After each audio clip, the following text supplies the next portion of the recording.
మనకు సహాయం మనుషుల నుండి కాదు, మన సహాయం దేవుని నామంలో నుండి వస్తుంది.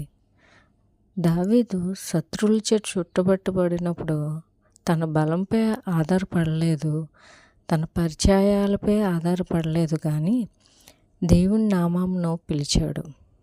దేవుడే నాకు సహాయకుడు, ప్రభువు నా ప్రాణానికి ఆధారము. మన జీవితంలో కూడా కొన్ని సమయాలు వస్తాయి, అవమానాలు, తిరస్కారాలు వస్తాయి. మనల్ని అర్థం చేసుకునే వారు ఉండరు, మన మీద కుట్ర చేసేవారే ఉంటారు. అలాంటి సమయాల్లో మనం భయపడవలసిన అవసరం లేదు. ఎందుకంటే దేవుడు మన పక్షాన నిలబడుతున్నాడు. ఆయన మన ప్రార్థనలు వింటున్నాడు. దావీదు చివరికి ఇలా అంటున్నాడు, స్వచ్ఛంద బలిని నీకు అర్పించదను, యెహోవా నీ నామమును స్తుతించెదను.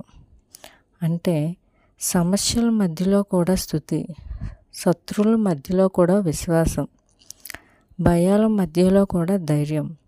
ఈరోజు మీరు ఏ స్థితిలో ఉన్నా దేవుని నామమును పిలవండి. ఆయనే మీ రక్షకుడు, ఆయన మీ సహాయకుడు, ఆయనే మీకు న్యాయము.